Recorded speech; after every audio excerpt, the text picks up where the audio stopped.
Hello everyone, and welcome to Straight Chilling. Each week we watch and review a horror film for your entertainment. You can send all questions and comments to straightchillingpodcast@gmail.com, and don't forget to keep chilling. Yeah, we straight chillin', serial killing. 5 cold villains on the mic, got you reeling. 5-star ratings from the floor to the ceiling. If you get your 1 star, no time for feelings. Got a demon DJ, all the 1s and 2s. By the name El Sabot, so don't get confused. So grab a seat by the fire, roast them all with 2. And prepare to hear the legend of the Straight Chillin' crew. What up, nerds? Welcome to another episode of Straight Chilling. My name is Bob, and I'll be your host for the evening. This is episode number 197, recorded Sunday, January 13th, 2019. Our second show in the beautiful, brand spanking new year of 2019. Tonight, we're going to be talking about the Poughkeepsie Tapes, chosen by our lovely patron, Jose M. Before we get into the review, let me introduce everyone else on the show tonight. First up, calling in from Southern Korea, my boy Soju. What up? It's your boy, Soul Capsy Stains, or whatever. So, part of New York City you never knew was there. Poughkeepsie. I know. I'm curious now. I wonder if there's ever existed a South Korean serial killer here, and maybe in the beautiful streets of Seoul. I'm going to track it down. We should do a segment. We should definitely talk about a South Korean horror movie, and then do a special segment on that show where we talk about South Korean serial killers. Yeah, maybe we should do like an international serial killers. Whoa. Okay, the show is canceled. We're going to talk about I Saw the Devil, which is we made need to track it down. Yeah. Do some research. Randy Guinea, G-Landy cannot make it tonight. He's too cool for school, if you know what I'm saying. But he's out there doing hookers and banging blow, you know? You know what I'm saying? I'm going to do a hooker, says Randy. Picking up the slack for Randy Guinea, G-Landy, we got our boy, fan favorite on the show, Mikey. Hi. Michael, what's your problem? What up? I'm just trying to recover from a hangover right now. Oh. That's my problem. Good. Hydrate. Pull into hydration station. Yes, sir. So, talking about the Poo Tapes tonight. It's a pretty fucked up movie, which is right up Mikey's alley. We're happy to have you here, sir. Hey, that's me. We're happy that you're with us tonight. It's going to get weird. It's going to get real weird. Extreme specialist, Mike. What's up? My name's Mike. I'm really into fucked up shit. Righteous. I love the pick. I love this guy's pick. Yeah. Keep it coming. Keep the gross and disturbing movies coming. Our patrons... I know the next couple people seem to be taking advantage of that, precedent set by you, Mike. Yeah. You're welcome. Our patrons are masochists, apparently. Just they like torturing us. This is the audio version of torture porn. You're welcome. That's just our every week show. That is. That's exactly what it is. Dear God, turn it off. Let's do a little bit of housekeeping real quick. The February poll pick is still live on our Patreon page. If you support us at the $5 level or above, you can vote on a movie that we're going to talk about in the month of February. The movies that are up there you can vote on are, it's either going to be Ghost, Audition, or My Bloody Valentine. And at the last time I checked, Audition was definitely winning. So, looking I'm actually good. Pretty excited about that because I had not actually heard of that movie, and now I'm really excited to watch it. Potentially watch it. No shit. I really want to see that too. Wait a minute. You say ghost as in yeah. Like Patrick Swayze? Patrick Swayze and Whoopi Goldberg Ghost. Okay. I mean, if that's not horror, I don't know what is. Fucking Ghost. Yeah. So Audition. How you don't know the numbers?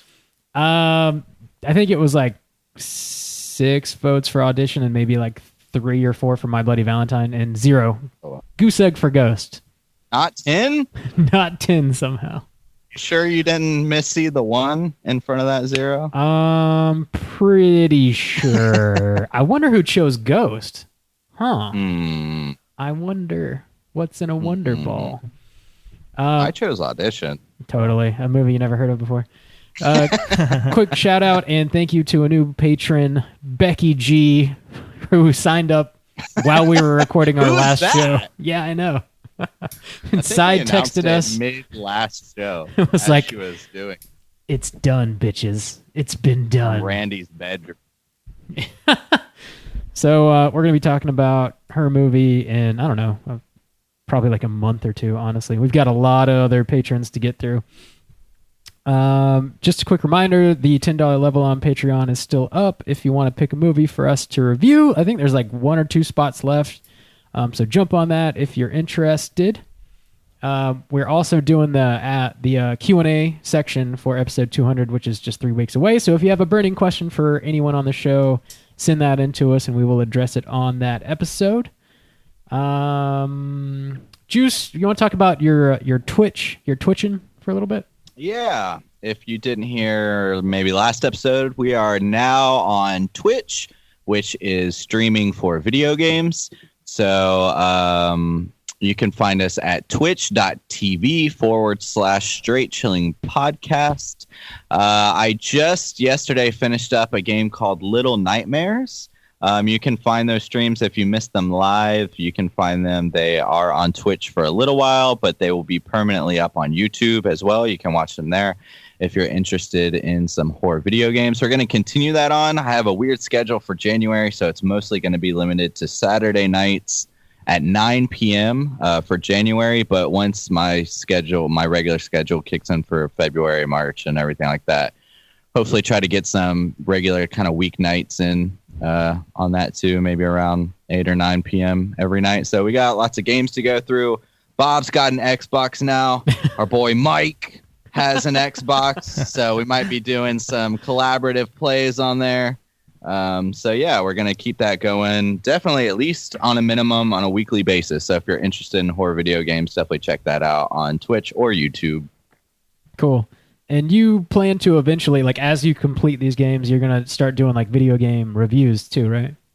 Yeah, once we wrap one up, I'll try to do a full review on it, kind of like we do a movie, but it will be on YouTube instead of on like Spotify or anything like that. So that'll be some original YouTube content you can get.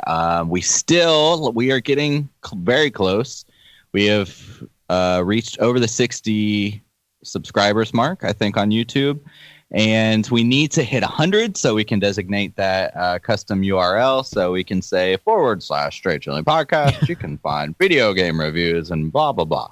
So if you would kindly stop what you're doing, go to YouTube, search Straight Chilling Podcast, and hit subscribe once you see our beautiful logo pop up.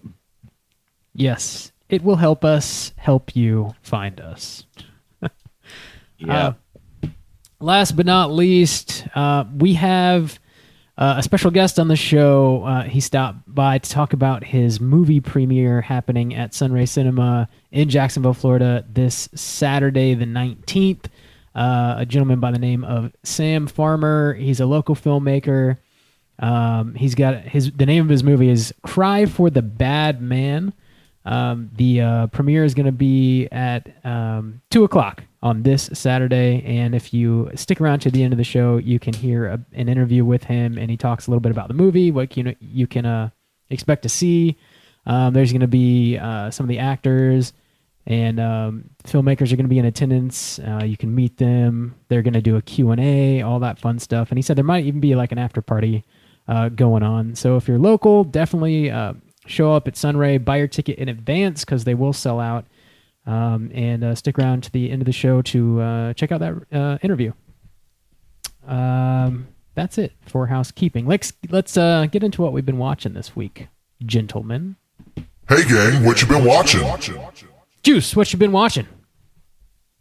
Dude, real quick, I want to take an opportunity to talk about that movie, Cry for the Bad Man. It was done by a local filmmaker, Samuel Farmer. And one thing I wanted to talk about, it's a cool movie shot here, local filmmaker, shot locally, full-length feature, and it's a home invasion style horror, and it's actually done really well. I was actually really impressed with the end product of it.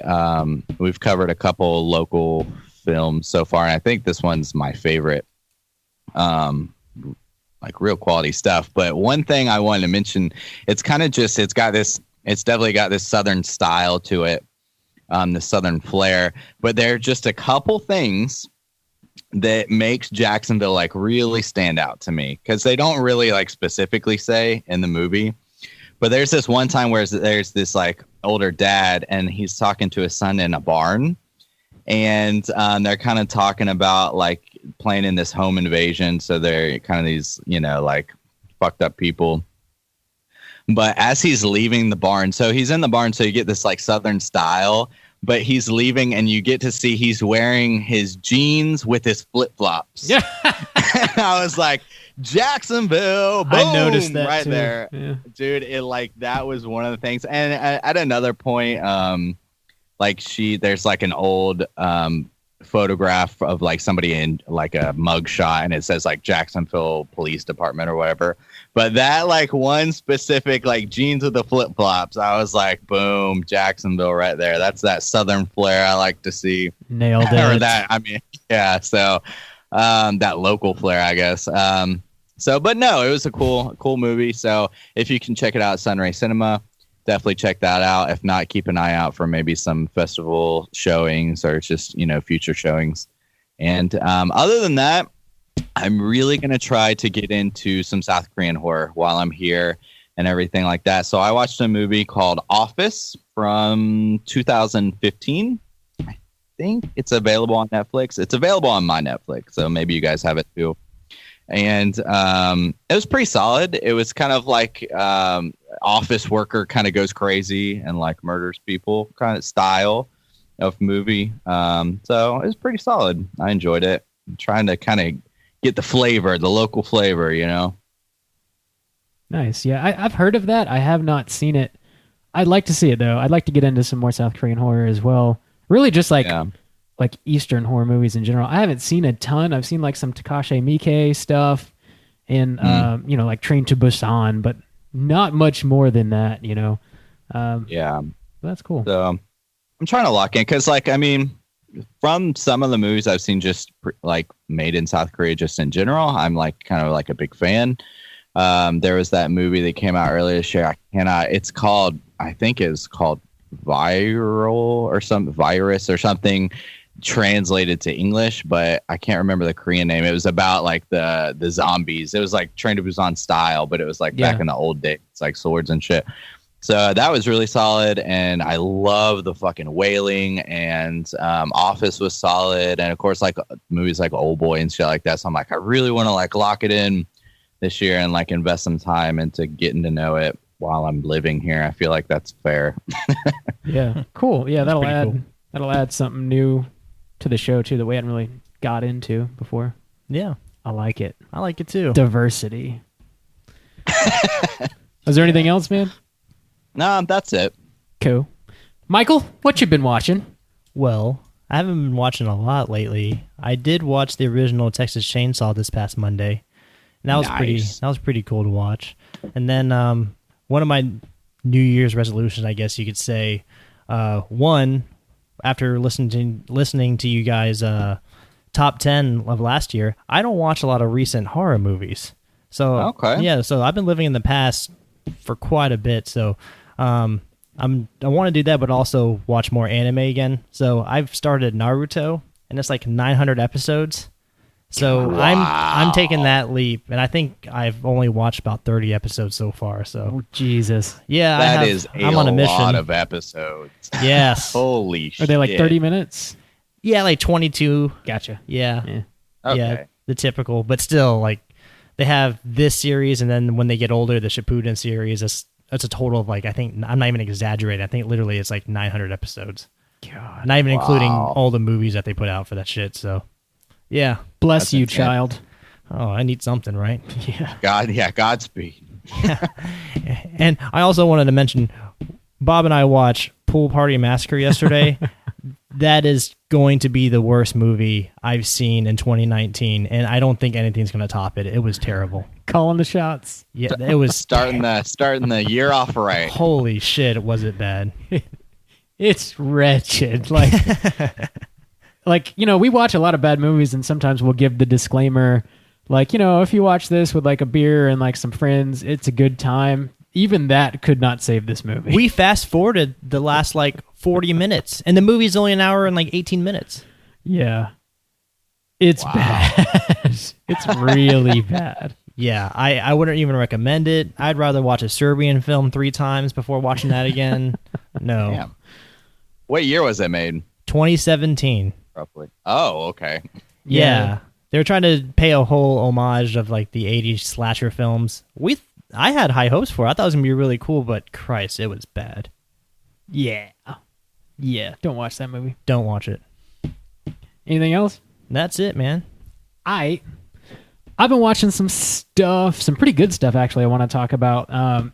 First one is a movie called The Ranger, which was written and directed by Jen Wexler, and it's like a punk rock slasher movie that's set in the woods, and there's this deranged park ranger that takes the rules like incredibly seriously, and should you break any of them, he just murders you brutally. So it's a lot of fun. It's definitely got that 80s vibe going for it, and it's got like these punk rockers and like a punk rock soundtrack kind of happening. It's definitely a low budget thing, but I enjoyed the hell out of it. It's very stylish, goofy, entertaining. Some of the kills are pretty cool. The one thing about this, I think as of right now, you can only buy it from Walmart. It's like a Walmart exclusive, and you can only buy it on DVD. But it kills me how like Walmart, it's like a lot of these obscure horror movies, they're only Walmart exclusives and they don't have a Blu-ray release. That drives me crazy. That's wild. Especially because I remember like Walmart used to be on that whole thing where it was like, maybe they still do, where they didn't sell like CDs that had parental advisory on it and stuff. So to have like these horror exclusives and shit like that is like so strange. Yeah, it's I don't know. I definitely recommend stopping by Walmart and giving them your $10 and buying it. But it's a really fucking good movie. I enjoyed it. I was gonna ask you. I've only seen the case like through pictures and online. Is the fucking killer Zach Morris from Saved by the Bell? It looked just like him. I don't know. Let me see if I can find out. Is his name that would be Jeremy awesome. Holm? Is that the same guy? I just know him by Zach Morris. Well, damn it, because I'm a good American. No, you're not. Yes, I am. I don't know. So, no, I don't think it is. I'm kind of scrolling through IMDb very quickly. I don't see any Saved by the fucking Bell on here. So, no, I don't believe so. I was going to say, if that was really Zach Morris, I bet the sales for that movie was going to just spike up crazy. Yeah, I don't know about that. I also watched a movie called Bad Times at the El Royale, which was written and directed by Drew Goddard, who... Yeah, I forgot about who that. Did, how was it? It was great. It was really, really good. Good. I completely forgot. Yeah, he did Cabin in the Woods prior to this. The thing about this movie is it's like...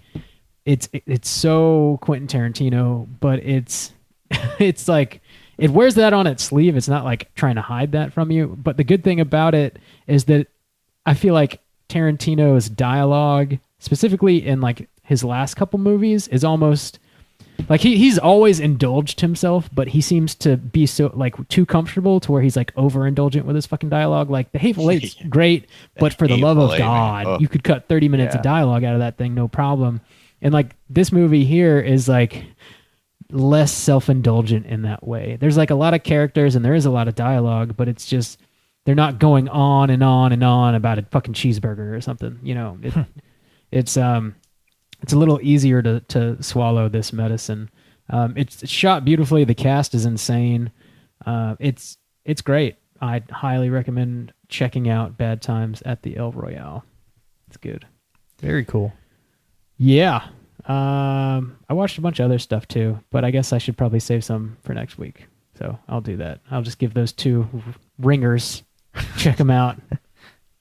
That's it. That's it for what we've been watching. Let's go ahead and get into the main event. Talk about the Poughkeepsie Tapes. Start off with the back of the box. What's on the back of the box? Poughkeepsie Tapes from 2007, as chosen by our lovely patron, Jose M. The plot synopsis is as follows. In an abandoned house in Poughkeepsie, New York, murder investigators uncover hundreds of tapes showing decades of a serial killer's work. So if you are unfamiliar with this movie, it's got sort of this true crime documentary vibe going for it. These detectives are sort of showing you highlights of these tapes and like the different gruesome events that were captured on them. And it kind of spends a lot of its time on like one specific victim whom the vast majority of the tapes are of her, this poor woman called Cheryl Dempsey. She seems to get the worst of it. And I don't know. Have you guys, were you aware of this movie? It's kind of like one of those infamous horror films that people have like whispered about for quite some time. Were you aware of it? Had you seen it before? And would you recommend people check it out? Juice, why don't you kick us off? I wasn't aware of this, even like in its like kind of status of being like fucked up. I don't think I really knew anything about it other than when it was picked. I kind of did a little research, but would I recommend it? No, I wouldn't. Except the only thing, for some reason, I feel like these people kind of stick out in the horror community a little bit as being kind of like completionist.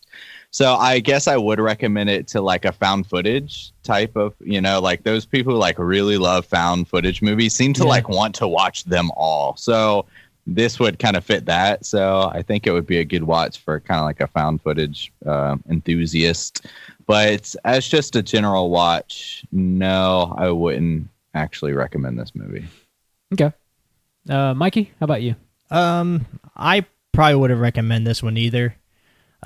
Interesting. Yeah, like I wasn't aware of this movie until like last year, like just shopping off Scream Factory, and I was curious about what it was. I remember when I got it, I watched it late at night by myself, and I actually had to cut it up in halves because it actually kind of disturbed me a little bit, and that probably speaks volumes for just hearing that. Other from that, I think like if I found out about this when it originally came out, was it like 2007 or 2008? Yeah, 2007. It probably would have had more effect on me, but I'll save those comments for later in the podcast. Okay. Yeah. I definitely recommend this actually, which I'm surprised. Interesting. Yeah, I'm surprised I'm the only one.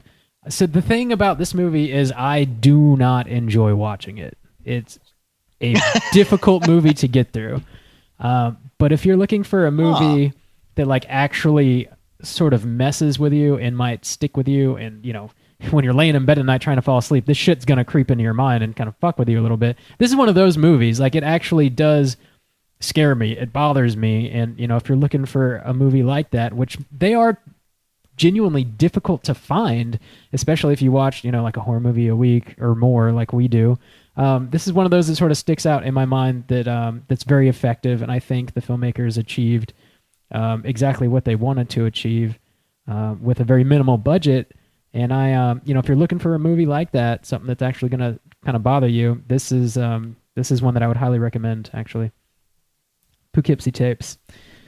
So let's go ahead and drop that spoiler warning, and we'll get into the nitty gritty.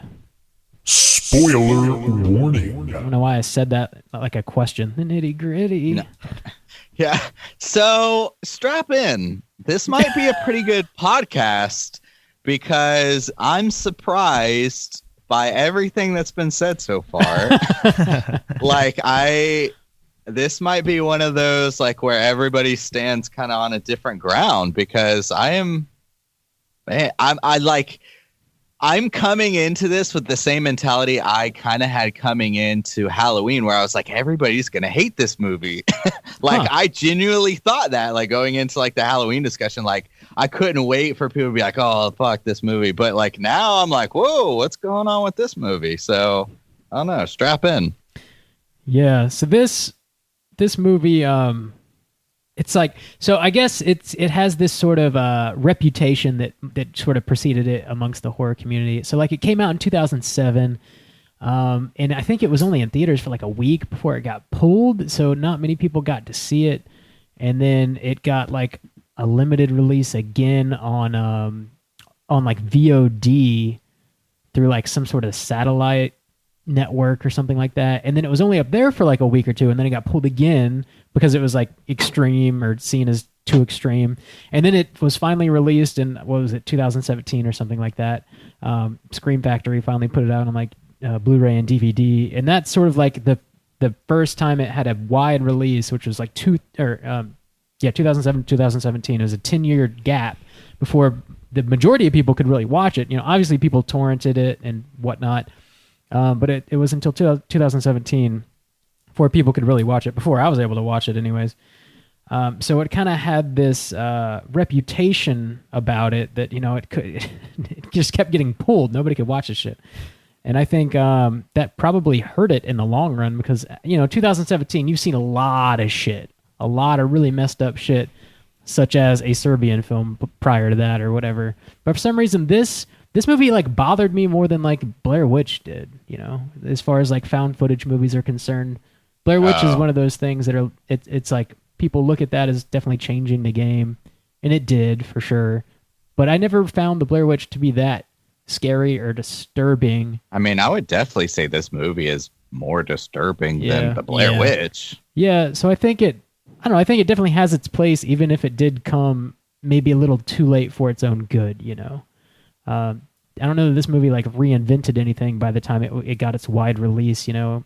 We'd kind of seen it, but for some reason, the way that it, like, the shots are so personal, like the actual found footage, like that they play for you on the tapes as like the detectives are speaking in between them, like the camera is so up close and like personal with the victims, and it's just like it's too fucking close for comfort, you know. It like gets under my skin, and it like really bothers me, and because it's like you're just like right there, you're like staring them in the fucking eyes, you know, and they've got these weird masks on, and they're being like tortured, and it's fucked up. I mean, that's what got to me also. Yeah. Like, it started out with Really? yeah, just the fact that it could be any psycho living in your neighborhood and you have no idea. Yeah. I mean, you're not aware about it. I mean, like, it started out with the little girl just playing in the front yard. Yeah. I mean, that makes you scared about having kids in the future, just leaving them alone in the front yard. The guy literally hit her in the head and threw her in the back seat and abducted a young girl. Like, the girl was like, 9 years old in the movie? Yeah, something like that. She's little, real little. And that's what I was like referring to before we dropped the spoiler. Like, I didn't watch the Blair Witch when it first originally came out, and I know that set like that whole principle. Like, oh my god, is this real or not? Like, is this serious stuff? Like, that's why I said if I seen this movie when it originally was released, like in 2007, with you questioning if it was actually real or not, it probably would have had a lot more effect. But still, the fact that they put this in a movie and it gives you that awareness in the back of your head, it's kind of scary. And like you said, it hits too close to home for me to really enjoy a movie like this. What do you think? I'm going to say something that is very surprising to me. Okay. Especially after hearing this. Okay. I wanted this movie to be more fucked up than it was. Wow. I know. I thought like I was, and let me say, and I don't want to get like, because we can describe, like we talked about the little girl and stuff like that. I think one of the things too was maybe just my going in, even though I didn't know much about this film, I did a little research, and even I guess the name of it and just the description, I didn't like kind of the format of the true crime style. I thought it was going to be kind of more like, I guess my impression going in, I thought it was going to be kind of like a VHS style where like people are like going through tapes. And so maybe there's this like loose kind of wraparound, but the describing of it, and it served to like describe like the killer in that like how elusive he was and how he was able to like frame somebody else for the murders and how he was able to like mimic these different styles of serial killers to like throw people off. So, I mean, it served its purpose in that way, but I thought like those kind of parts, and even See, I never felt, one of the reasons I wanted it to be like more fucked up, which is weird to say, is the first like more than half of this movie, none of like the stuff was convincing to me. So because of that like true crime kind of feel, I always felt like I was watching a movie.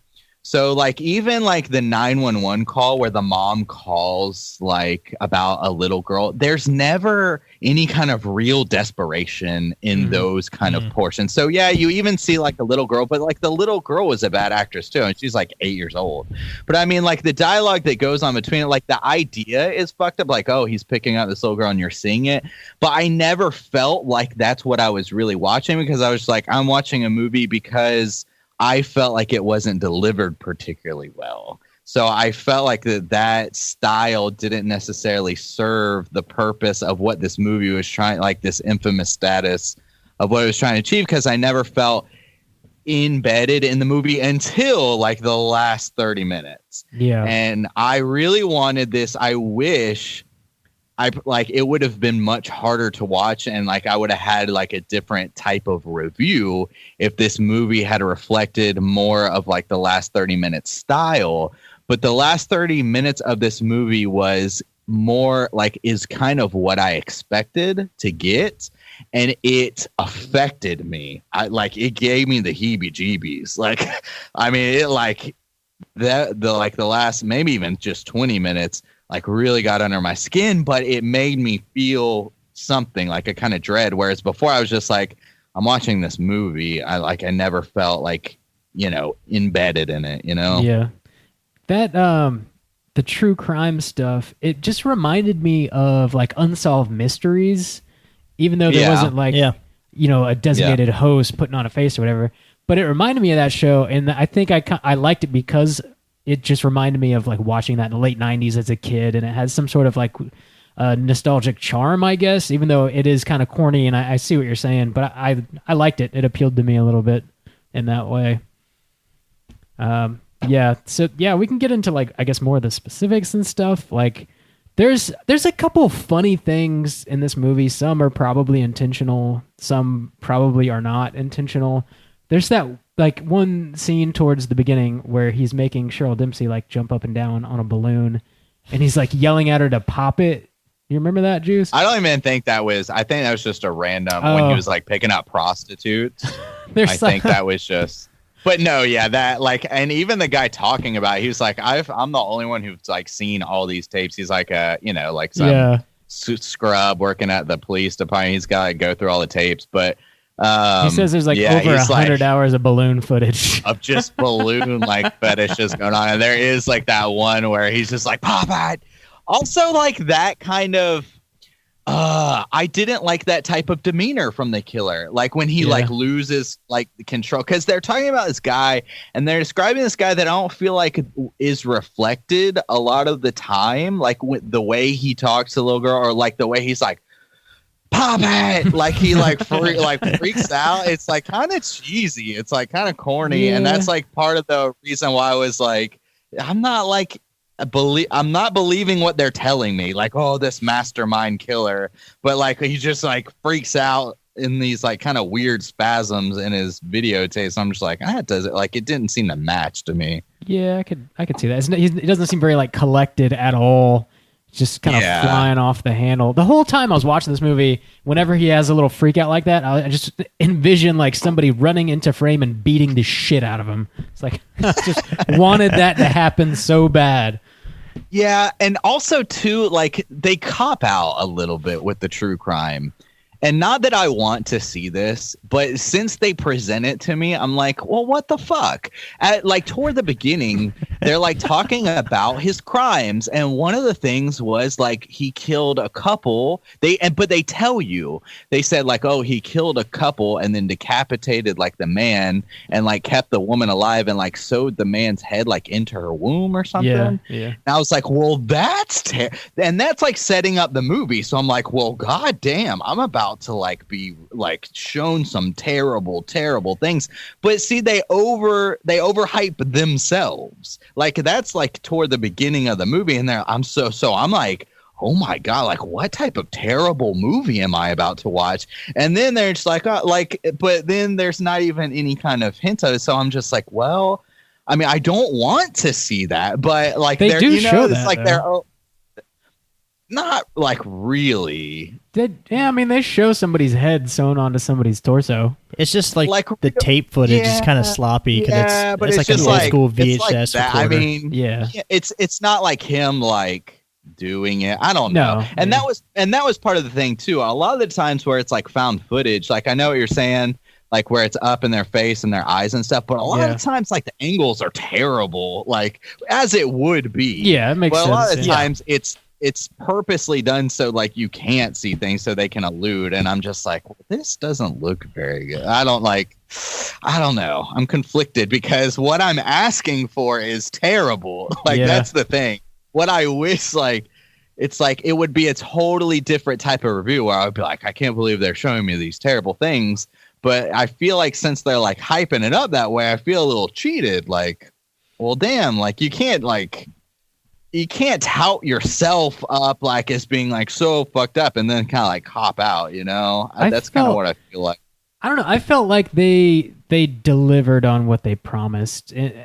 But then again, like, there's certain scenes, like I know tension tends to bother you a lot, Juice. There's like that one pretty long sequence actually in the middle of the movie where he's just in a house stalking this couple. Basically, they have no idea he's in there, and he's like hiding in the closet. He's like standing in the bathroom while the lady's taking a shower, and he's like hiding behind the couch while they're taking a nap. And he's just like watching them, and eventually he does kill him.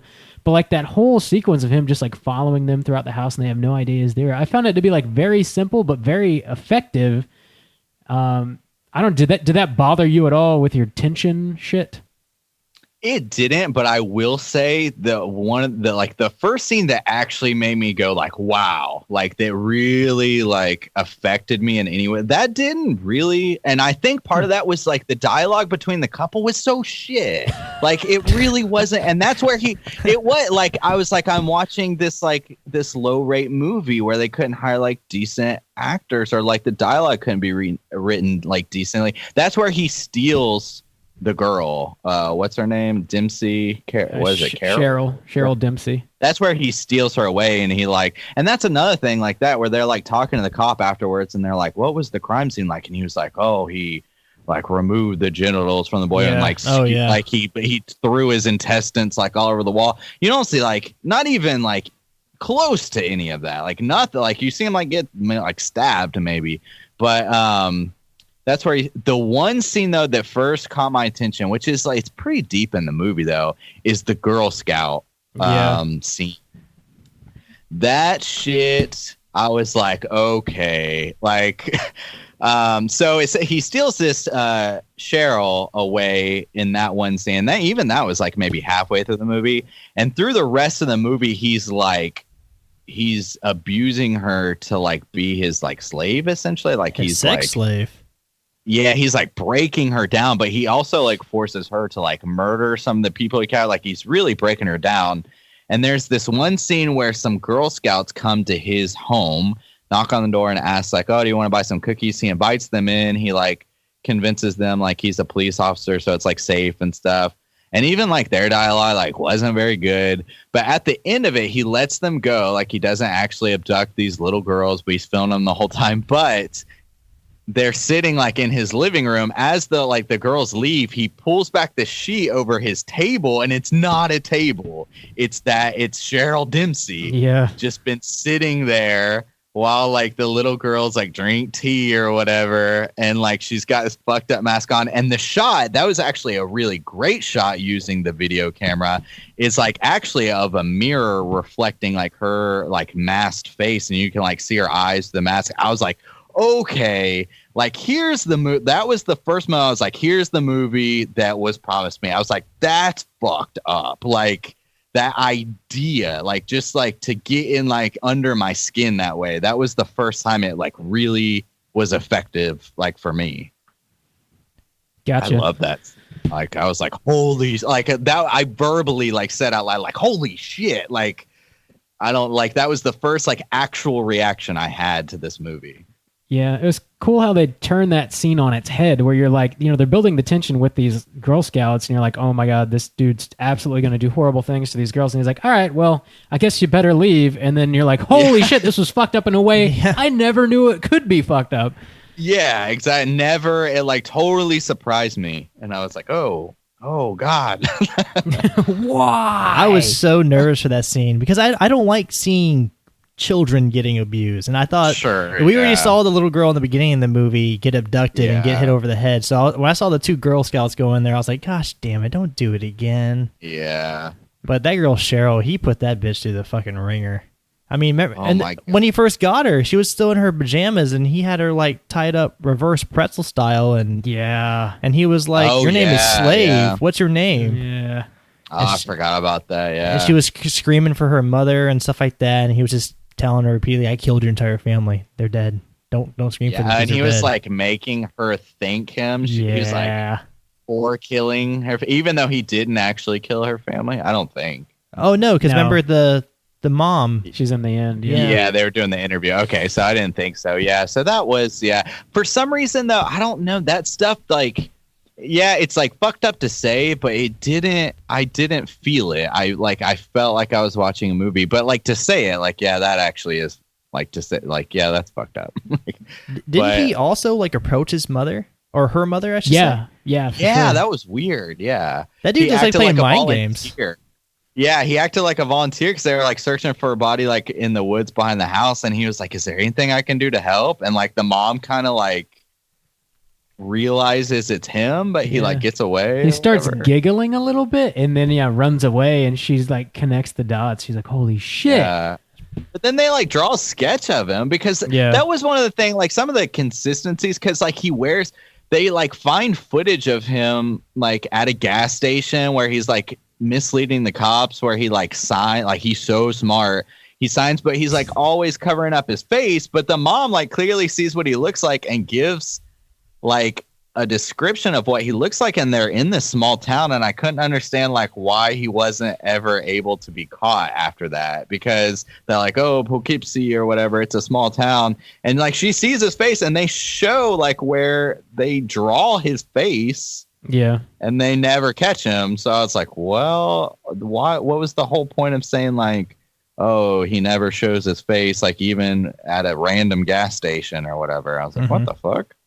Yeah, and I don't know. There's some sort of suspension of disbelief for sure going on, whatever. But he then like kind of switches his MO up because they are getting too close to him, and he creates this whole other persona and like frames a police officer as being the quote Water Street butcher, and that guy ends up getting arrested, convicted, and then he gets the fucking electric chair, and then it's like the very next day or something. 9/11. Yeah, on 9/11, they've realized that he's innocent and like post the news story, but it's obviously covered up by the massive 9/11 attack. So nobody hears about this poor guy that was like wrongfully convicted and executed, and like it's just sort of like it kind of makes the whole story somehow even worse. Like this guy just takes the rap for all these terrible murders that he never did. See, and that was one of those things where I really love the details of that, like the thought of it that goes into creating this thing where he frames a police officer and it's believable, and it's like prostitutes, and like, this guy actually does get prostitutes, so people are able to like pinpoint them, and then like, oh, the killer's just fucking with you guys, because literally like right after he's killed, he dumps another body, and it was like, fuck you guys, essentially. And then they have to like do the report, and there's no way, of course, like the guy knew like 9/11 would happen, but like nobody cares, and the son is like, all anybody talks about is my dad like being like this terrible serial killer, but nobody realized like he was exonerated or whatever. But see, the problem with that is the son did such a bad job. Like I was like, man, they created these amazing details, and the son just, I thought it was like so like badly like executed that I was like, well, god damn it, like you're like giving me these like great little details, but you just like can't seem to pull it off. It was very frustrating to me. You got to cast your friends, man. Yeah, that guy looked like he was a couch surfer and he lived off like Hot Pockets. Yeah, it looked like that dude got paid in cheeseburgers and like probably did. Like, I was like, God damn it! Like, there was so much potential, and the fact that it was able to deliver on some of that potential too. I'm glad I got something out of it, because I was like, okay, like it wasn't like a waste of my time or anything like that. But it also makes me just like, no, like, yeah, this movie could have been elevated to like this like status. Like, it's not necessarily, and it's such a hard thing for me to say, because it's not necessarily like I would have enjoyed watching that, but it would have like more reached effective. its potential. Yeah. There was a scene in here that I guess it was supposed to sound menacing. I don't even really know, but it was like a total whiff for me, where he's like he's driving down the street in this cop car, and he picks up this lady who's like broken down on the side of the road, and she gets in the back, and she says, thank you, officer. And he's like, oh, why'd you call me an officer? I'm a butcher. And she's like, what are you talking about? Oh my God. And he says, like, don't you know about assumptions? They make an ass out of you and me. And I was like, no, no way is that scary whatsoever. It wasn't, but what I did like about that scene, that was really dumb. That was really dumb. And that was one of those things where I was like, why is this killer like such a dumbass? Like, I don't like the way they tout this guy up. But what I did like about that scene, they like really like got under my skin, like this movie's supposed to. Yeah. And he's like, how about this? How about we just like get out and I rape you and then we call it a day? And she's like, okay. And like that for some reason, like really made me go like, oh, like made like the stomach drop. Like, it's fucked up. Like that true, like actual reaction. Like, and he was like, how about we just, I rape you. And she's like, immediately, like, she's like scared for her life. And she's like, okay, like, yeah, whatever you want or whatever. And I was just like, oh, like that actually was effective. But yeah, the part right before that was really dumb. I like that scene too, Justin. Like, the fact that this guy's really, his main goal, his end game with all these kills that he does is just, he likes to play mind games. Like, he told her straight up, he was like, okay, let's make a deal. You let me rape you. You don't try to fight back, and I'll let you go. And it's like, she's like, okay, let's do it. And then he's like, I'm not gonna let you go. Are you stupid? Yeah. He's like, no one's gonna want anything to do with you once I'm done, raping you or whatever. Yeah, the dude's sick. He's like an Ocean's 11 murderer. He says something like, "You're gonna wish you were dead." Like, yep. Like you would prefer to be dead. Trust me. And then remember how he killed her? How he came in the room crawling on the ground like an animal? Oh my dude. God, that was actually kind of creepy. Dude, that scene was what I was like, where has this been? Yeah. For this entire movie. Dude, that scene and then the final scene, like, dude, the heebie-jeebie, like, made, like, my skin, like, literally, like, crawl, like, I was just like, whoa, what the fuck? Like, made me squirm, dude. When he comes into that room, and that's one of the things where the found footage is effective, because it's like right in this chick's face, right in her face, but it's like halfway off, and this, oh my God, that was so effective for such a low budget shot.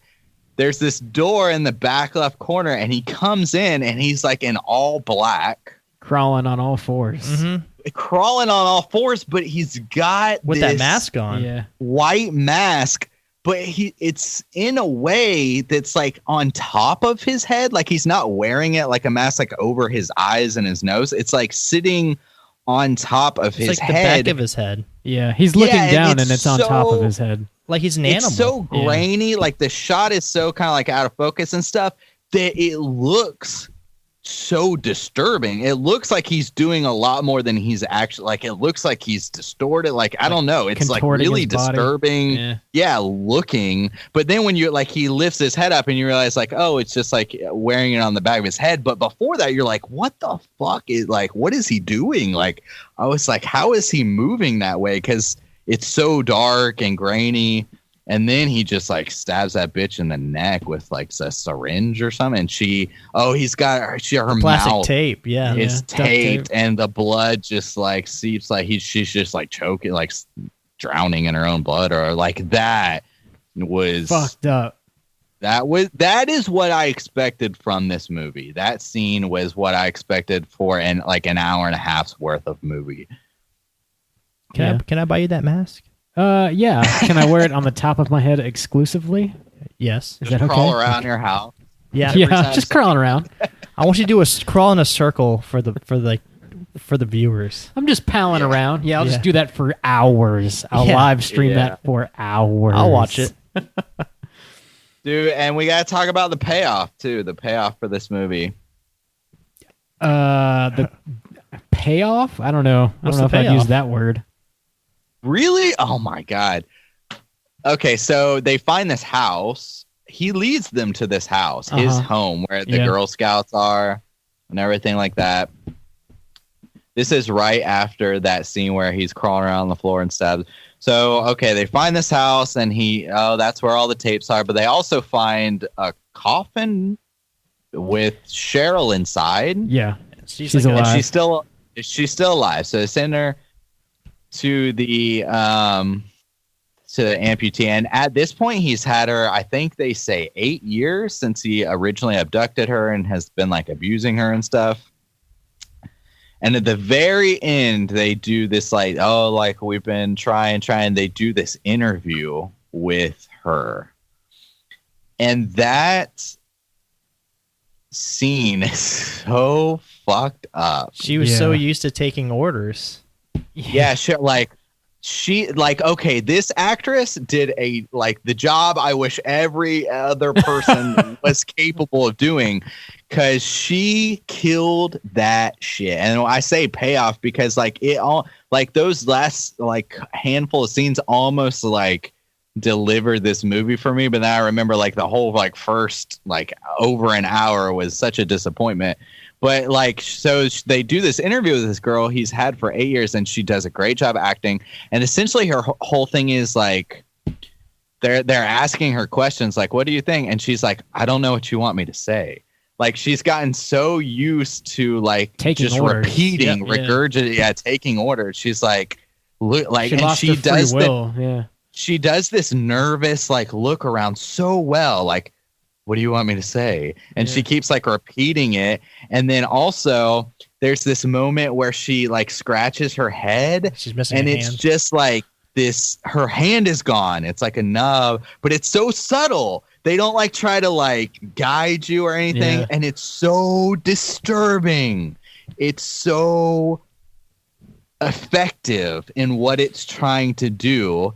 And then it finally breaks down to where she is actually he has contorted her mind in such a way where she's he's gonna come back to me, I love him, she loves him. She's she got has the this breakdown, Stockholm syndrome thing going on. yeah, and then it gives this little note 2 weeks later she kills herself or something like that. And it was just and when I say it delivered, it's just that was truly disturbing and made my gut drop. I was fuck, Even that.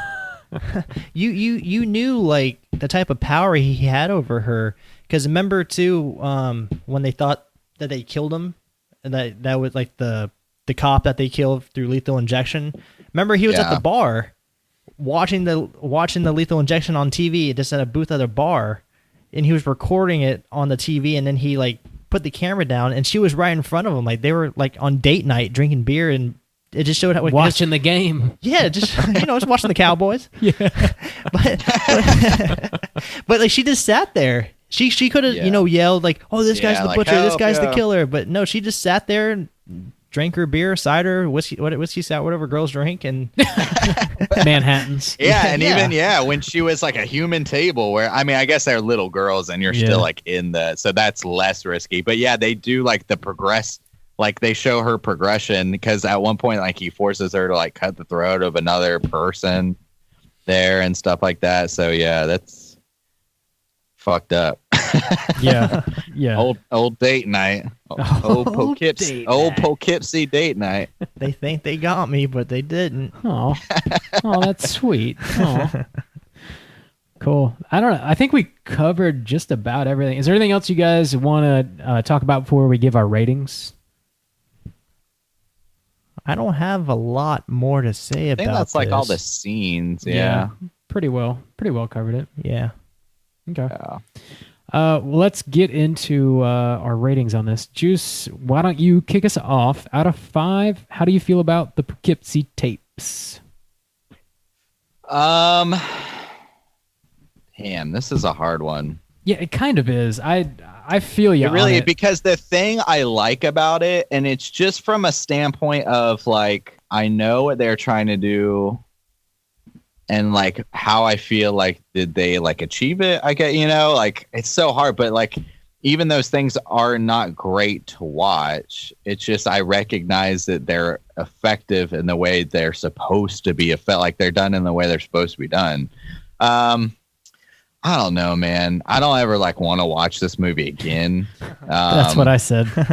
But those things will stick like in my mind. And like, unfortunately, I'll be able to like think back and be like, oh shit, yeah, that was fucked up.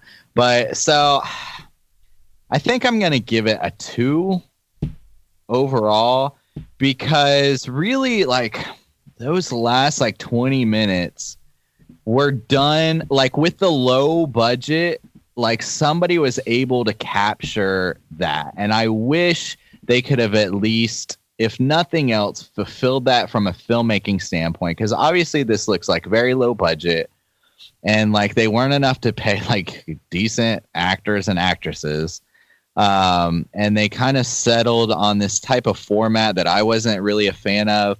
And I feel like with such a low budget, they could have done better just keeping it more VHS style with maybe a little bit of like a tie-in with like somebody describing, like maybe just one police officer or something like on the case, like kind of going through this or something.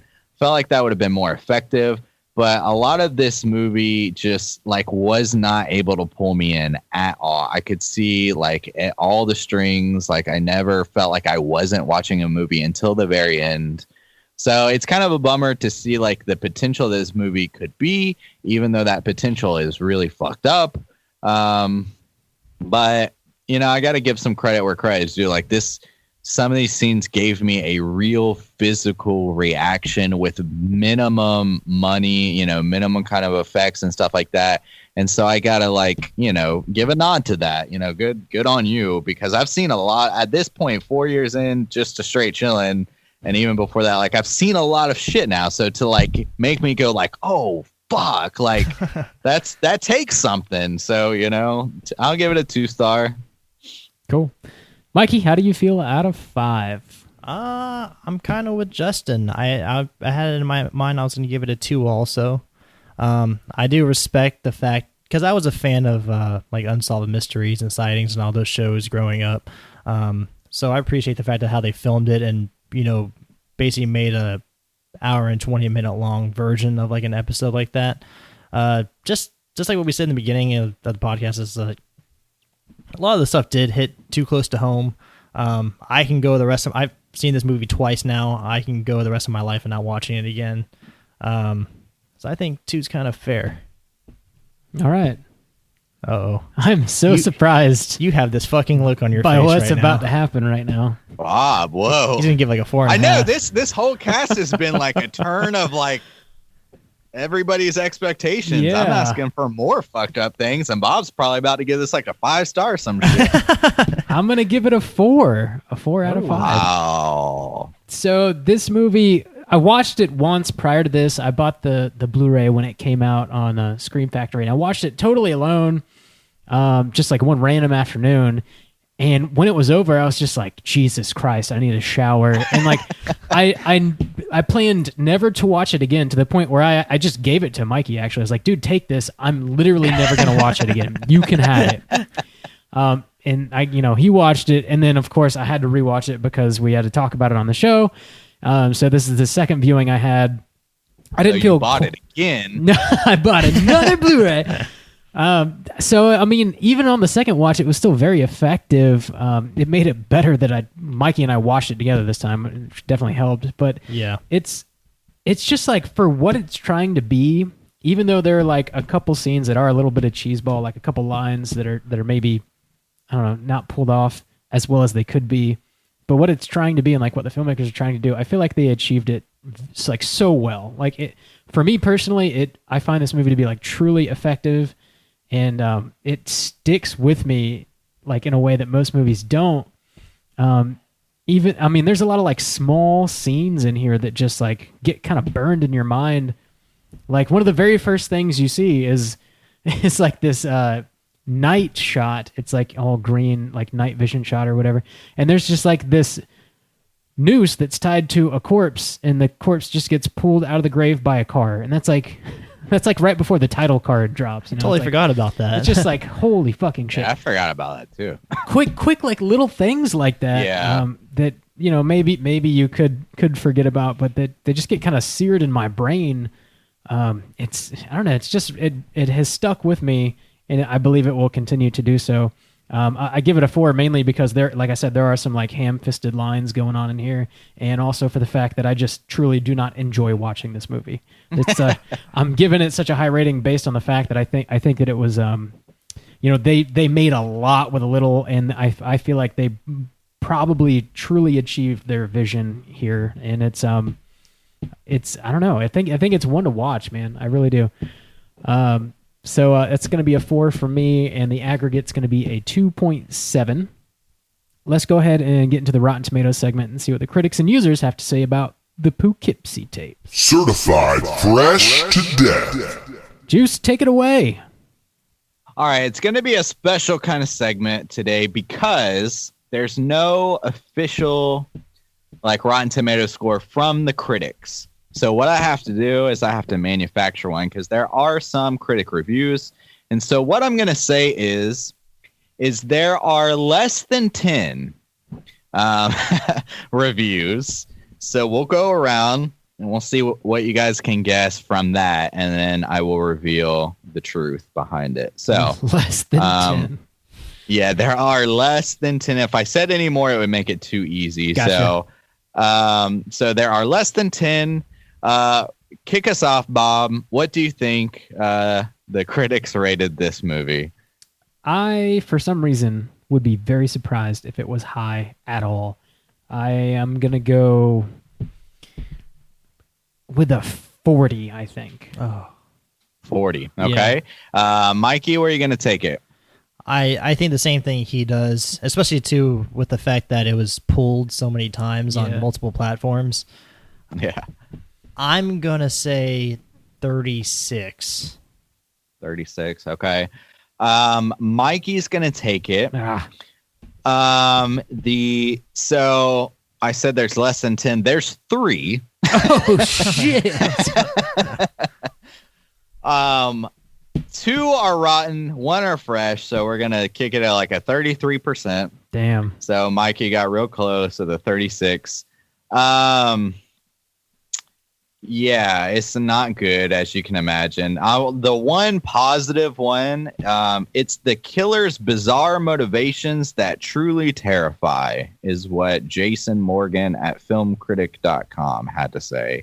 As you can imagine, the other ones are just like, oh, it's close up, throat slitting, the terrible things about this movie. So the killer's motivations that we don't really know. It's the killer's bizarre motivations that truly terrify. So I guess like the motivations of, I guess since they're like sporadic, I guess. We didn't really get much of a motive. No, I guess like their motivations, but I mean, we do see him like grooming this girl, I guess, like for a long time. That could be it. I mean, we don't like know the motivations. I guess more of like the end result. I don't know. Like you can kind of imply, I guess. I feel like he's like playing head games. Yeah. Yeah. Yeah. He's a fucking psychopath. So either way, not positive on the critic side, even though there's barely any to count. So let's get into the audience score, where we actually do have a decent sample size for this movie. For the audience, we have a user rating 28,000. Surprisingly, wow, people have gone on to Rotten Tomatoes, and reviewed this movie. So we'll let Mikey go first this time. Mikey, of the 28,000 poor souls who have seen this film, including ourselves, what do you think they rated this movie? That's a lot of people. Yes, I'm surprised. 44. 44. Okay, Robert. I'm going to go a little higher on this one. I think the Poughkeepsie Tapes has like that reputation, like I mentioned. Its name kind of rings out. I think I'm going to go with a 60. 60. And what was yours, Mikey? 44? Yes. Okay. Mikey's going to take it again. Fuck you, Bob. Damn it.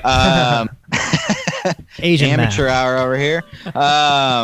It is sitting. Whoa. It is sitting at a 50. Whoa. It is sitting at a 50%. So average rating 3 out of 5. So closer to Bob's 60 and pretty close to the old Straight Chilling crew today at the 2.7 out of 5. But overall audience score is split 50-50 of the surprisingly high 28,000 people who have reviewed it. So yes, 50% on the audience score, technically 33% on the critic score. Cool. Cool. And that's Rotten Tomatoes, bitches. Rainey's not here for trivia. I looked up some. We already talked about how this was pulled multiple times and it finally got like a wide release on DVD and Blu-ray a couple years ago. That was like the main bit of trivia. It was also shot in 15 days. And also the whole Cheryl's stump of an arm, that effect was made using a green screen and a glove, which, that's pretty much it. It actually looked pretty good. Does it have a budget for this film? Oh, I don't know. Let me see if it does. Budge. Where is the budge? This is where you get to listen to me scroll. It's pretty cool. I will say real quick, we talked about the film that we're going to do that we did an interview for. What was Cry for a Bad Man? Cry for the Bad Man, yeah. And also in that movie, there's a really fucked up hand scene. So I was like, what the fuck is going on with hands this week? I got to watch all this fucked up hand shit. Keeping it consistent. I got her nub that she's like scratching around with, and Cry for the Bad Man's like got a really really fucked up hand scene that kind of lingers for a while. So I was like, well, hot damn. Oh, Luke Skywalker head ass. Just no that shit. kind of week, I suppose. Getting real handsy over here on Straight Chilling. I can't find the budget. I don't know what it is. It's not high. Whatever it is, it's plus a box of Hot Pockets for the son. Yeah, legit. I was just about to say, factor in a couple Mickey D's cheeseburgers and to add on top. 20 grand and a box of Hot Pockets. That's what it says on Rotten Tomatoes. You can almost pay me that to do almost anything. I'll pay you less. You'll like it. Shut up. You'll like it. All right, well, let's go ahead and get into some horror news. Extra, read all about it. Gentlemen, let's talk about some new shit. We watched a couple trailers. The first one I want to talk about is for a movie that's called Velvet Buzzsaw. It's coming to Netflix on February 1st. Written and directed by Dan Gilroy, who you may recall wrote and directed Nightcrawler in 2014. So this is the first thing coming from him. It's starring Jake Gyllenhaal. It's got Toni Collette in it. John Malkovich, who I guess is getting a lot of fucking Netflix work now. Good old John. So there's some big names in here. The plot is as follows.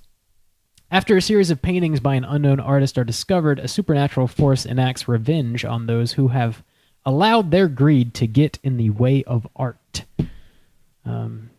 So, I don't know. How do you guys feel about this trailer for Velvet Buzzsaw? When we were watching it, my first thought was like, when they showed like the monsters or creatures or whatever demonic entities are coming after them, it reminded me of, it just looked cheap and it reminded me of like One Missed Call or Shudder, those American versions. Yeah, it looks like a movie that could have been what the hell is it like like one of those Japanese horror films made with American actors, the American horror version remakes. Yeah, that's The what it Grudge. looked like to me. And now, and I don't know about you guys, but every time I see fucking Netflix exclusive, I don't get excited about it. Yeah. I don't think I've heard one. Well, I don't know. Like from what I've seen so far, nothing's really blew me away. A lot of it seems cheap to me. Like, yeah, they have That would big seem actors. like mediocre. Yeah, like they have something. they get big names, like Jake Gyllenhaal. Okay, he's popular, but for the most part, when I watch these movies, I feel like the settings and just where it's filmed at, it's like maybe one big like factory building, and that's all you're gonna get. Like I feel like it's very bare minimum. One location. Yeah, so it's like I don't know. I see through you, motherfuckers. You ain't fooling me. Yeah, so I'm personally I'm not very excited about it. I might watch it, but after hearing all the excitement of like what Bird Box, like which I don't plan on watching anytime soon, I just can't get excited about this shit. Yeah, I am cautiously optimistic. I feel similarly to you, not as harshly as you do overall as far as like Netflix original stuff goes. Some of it I think is actually really good. I did watch Bird Box. It was fine. It did not feel cheap at all, and I know what you're saying. Some of these movies do feel like they're shot in one location on like a shoestring budget. This one doesn't really look that way to me, but I have come across this issue in regarding like some of the more recent Netflix original movies.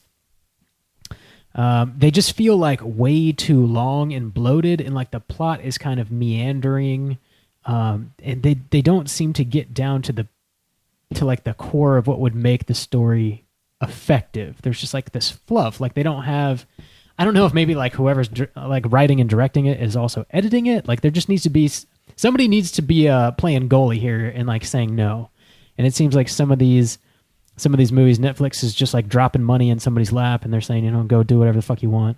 And which is cool in one way because you get movies that you would never get from a major studio that way. But also they just feel kind of, I don't know, bloated and in a way that gets they seem to get in their own way, I think. Like what was that movie? The Apostle, Justin. You really like The Apostle? Yeah, I felt Apostle. that way about The Apostle. It just felt like it got in its own way. If it was a little leaner, Yeah, there it would was have been some more like effective. you kind of said, it might need like a little more heavy hand to say like maybe leave this out or like refinement. Yeah, It feels yeah. like unrefined. Like it's like good. You got good ideas, and now like Netflix is putting some money behind it. But since they're leaving like the oversight kind of out, they're not as refined as they should be. So you get things that are like, well, that was pretty good. Like you could see the core ideas behind it, Yeah. but then it gets like maybe a little muddy and you're like, but I didn't like these parts. And then it's like, well, if you just like, could hone it in a little better, you'd have like some like really solid stuff. But instead you just end up with a whole lot of like middle of the road kind of feeling kind of stuff. That movie, Hold the Dark, I felt the same way about that. Which is what's his face? I forget the director's name. The guy who did Blue Ruin and Green Room and Murder Party. Hold the Dark is easily my least favorite of all of those. It felt like way too bloated, man. Like just boil it down. Yeah. Less is more. Yep.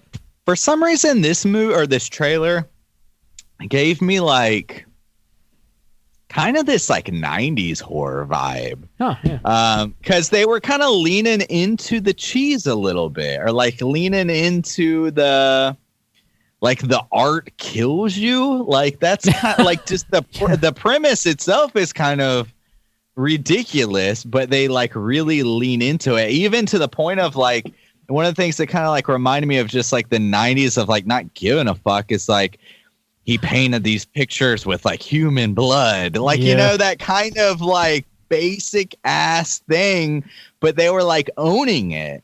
And even like, and some of like the title cards, like at the end where it was like saying like Jake Gyllenhaal and shit, like the color palette that they used, I was like, what the fuck is this, like Nickelodeon? Like, I don't like the bright ass colors and the font that they used. I was just like, are they kind of like leaning into this like 90s kind of style now to kind of maybe capture on that kind of feeling, is what I got from it. The only thing that like really intrigues me is it was like writer and director from Nightcrawler, which I thought was just a really well done movie, you know? Yeah. And I thought Jake Gyllenhaal did like a good job in his role in that. So I was like, well, I mean, you know, I gotta, you know, I don't know, that piqued my interest. So, but I mean, if I just took it at base value, yeah, it looked pretty basic and like not great, but all of those kind of factors together have me at least like a little bit intrigued, curious, you know? I'm like, what's going on here? Yeah, I'm curious. I'll definitely watch it. I don't know. Hopefully it isn't bloated. Hopefully it's a tight, effective movie. And I really like Jake Gyllenhaal. Really, I like pretty much everything I've seen him in. So that's enough for me. You know, it's on Netflix. I don't have to get up off my couch. He does such a good actor that since he's been in like roles where you want to hate him, you just kind of have that natural inclination because you're like, and you did such a good job. Yeah, like he's a good I have asshole. this feeling of kind of animosity towards you, but I think he does well. He does have a little bit of a punchable face sometimes, but like yeah. But I think he is a good actor. So yeah, he's capable for sure. And Toni Collette's in this. I mean, the cast is pretty incredible. So I'm looking forward to it, but I'm cautiously optimistic. Yeah.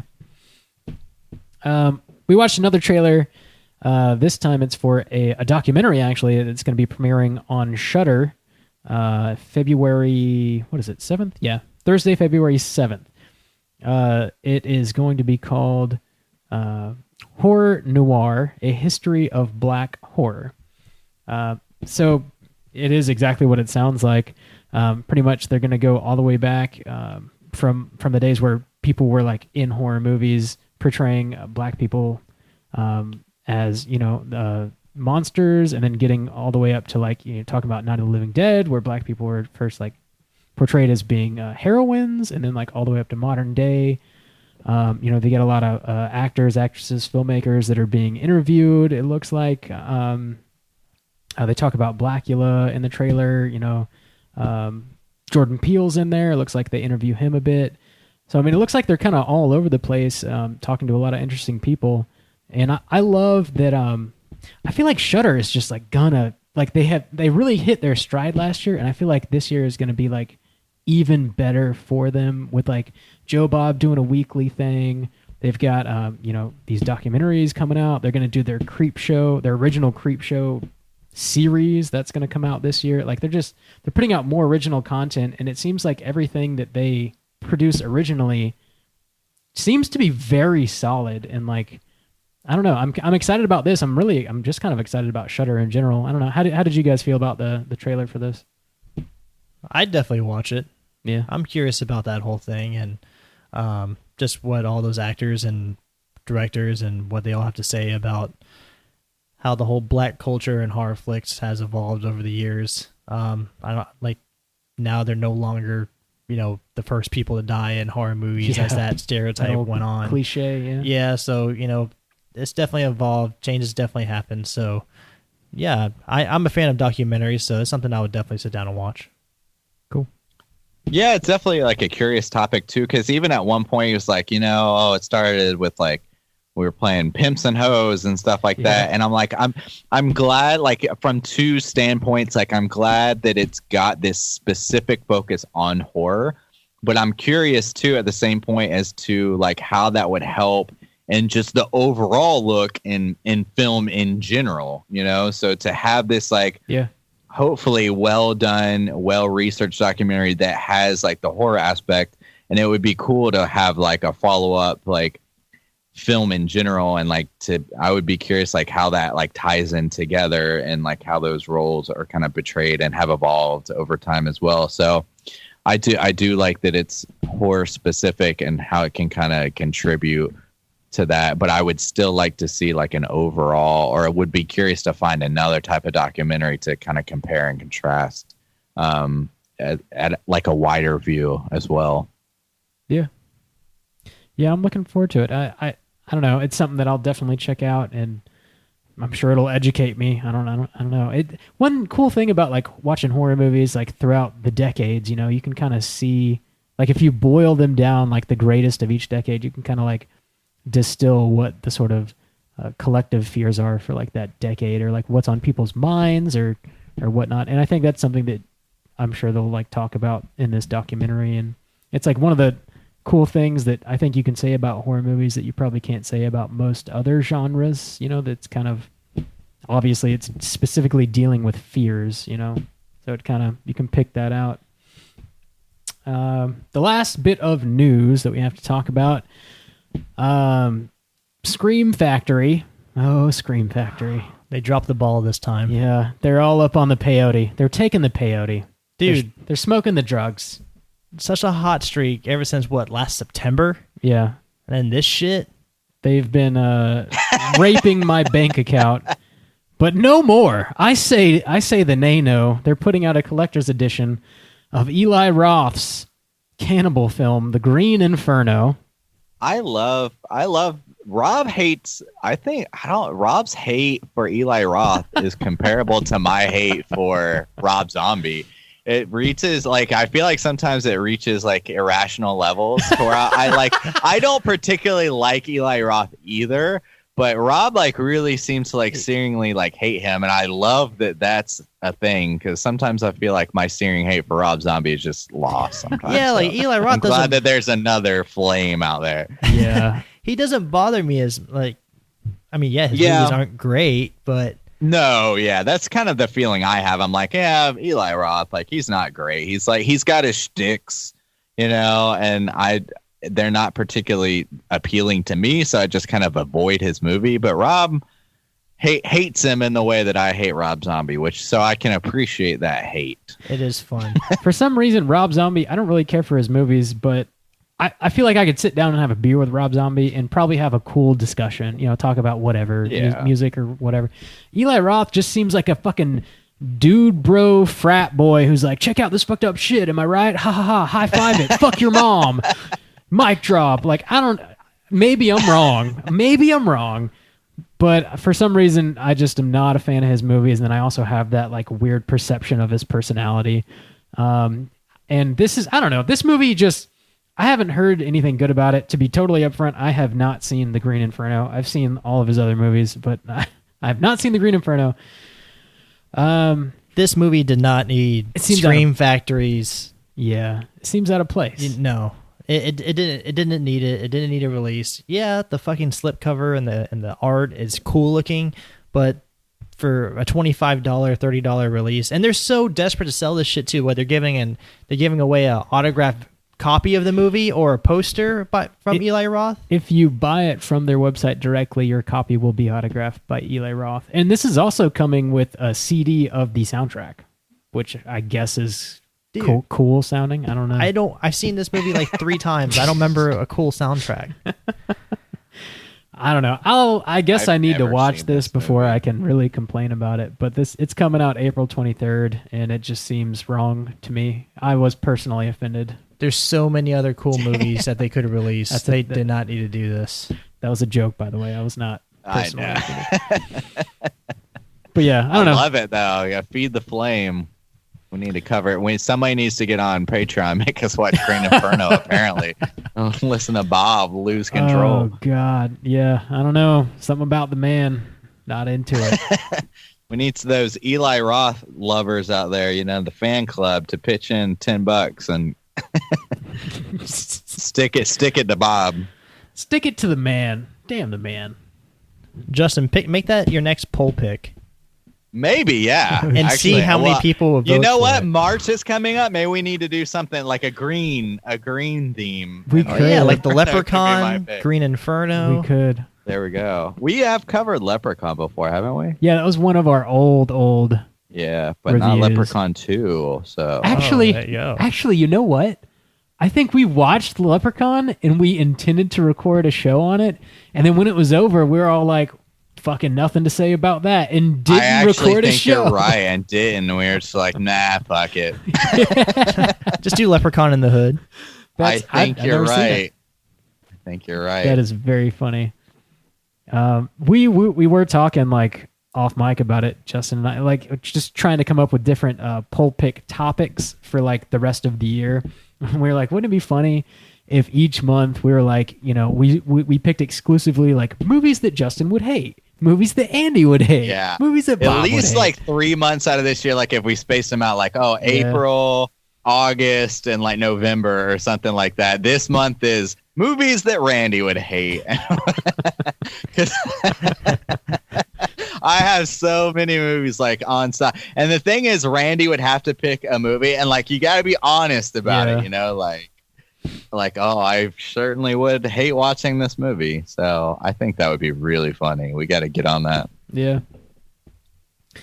Cool. Well, that's pretty much it for the regular show. Like I said earlier, we had a guest on the show talking about his movie Cry for the Bad Man, Mr. Samuel Farmer, local filmmaker, cool guy. I'm going to go ahead and plug the interview in right here that we did with him. Just a reminder, the premiere of Cry for the Bad Man is going to be at Sunray Cinema in Jacksonville, Florida, this Saturday, the 19th at 2:00. Be there or be square. Definitely buy your ticket in advance if you want to go. It will sell out. Camille Keaton, the star of the movie, is going to be there. They're going to be having a Q&A afterwards. You're going to be able to shake some hands. And there's most likely going to be a bit of an after party as well. So it's going to be a lot of fun. Without further ado, here goes the interview with Sam. What up, nerds? Welcome back to another rousing episode of Straight Chilling. Today, we're going to be talking to a local filmmaker, a young, beautiful-looking gentleman by the name of Sam Farmer. He's here to talk about his new movie, Cry for the Bad Man. Sam, how you doing today? Quite well, quite refreshed. Glad to hear it, man.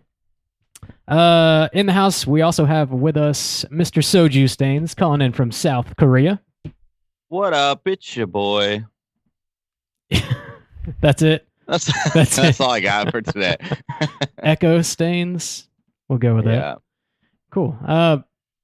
Before we get into the review or the interview rather of everything, Sam, why don't you just give everybody like a brief summary of, I guess, like where you're from, maybe a little bit of the work you've done in the past, and then we can talk more specifically about what influenced your current film.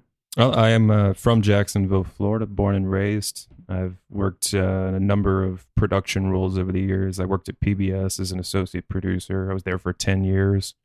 I've worked union jobs, audio engineer jobs. I've done everything, prompter, camera, you name it. A lot of commercial stuff, some film, some independent film, some stuff out in San Francisco for a little while.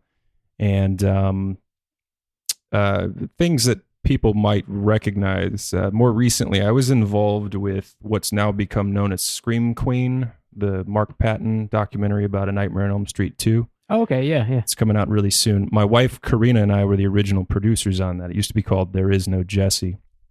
But we handed it over to Roman Chiamenti and Tyler Jensen. Uh-huh. And they've done a great job with it. You can still see my work in it, though. I did when the film finally comes out, you'll see an animated opening credit sequence that it's a journey through the Scream Queens of horror history, starting with Nosferatu, and you see Bride of Frankenstein, and up through Chainsaw Massacre, Halloween, and it ends with Mark Patton. So you see this, he's like the anomaly. There's all these women, and then suddenly there's this guy at the end of it.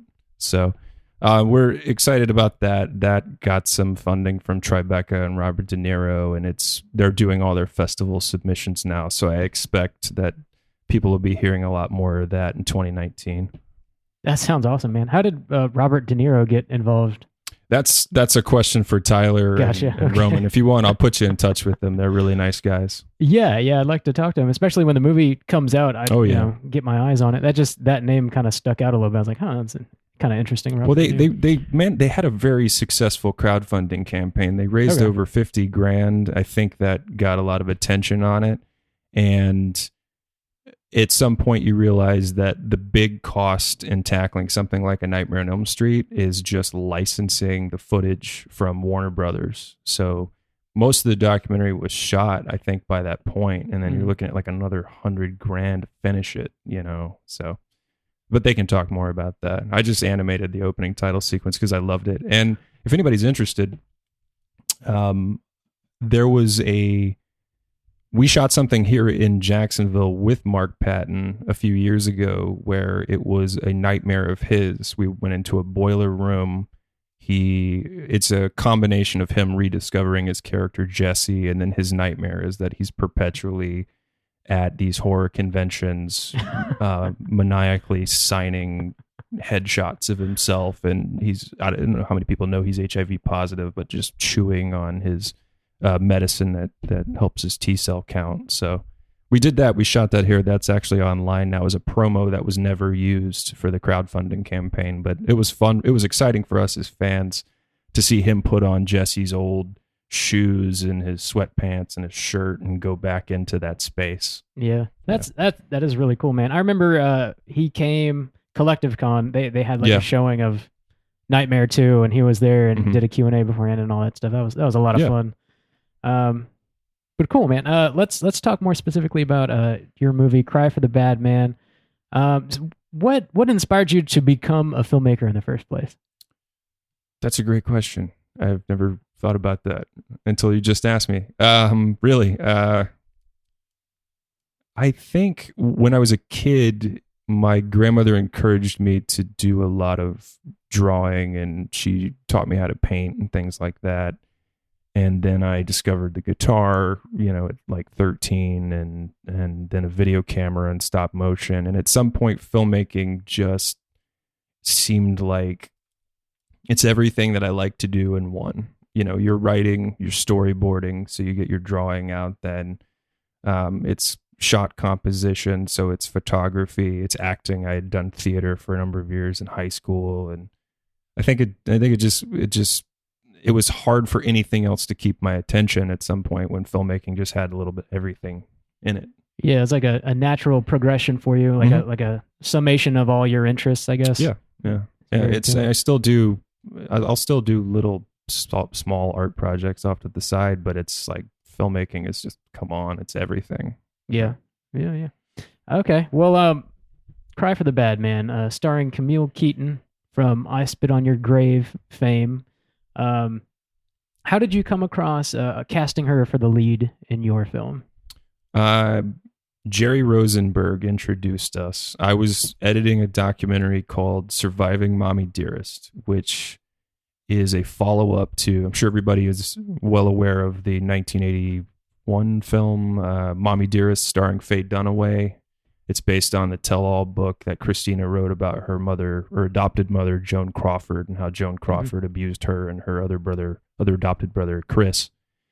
She always felt that story turned her trauma into kind of a cartoon. When you could go to Hamburger Mary's and see drag queens doing like no more wire hangers as a joke for the audience to laugh at, she feels like something was lost in translation.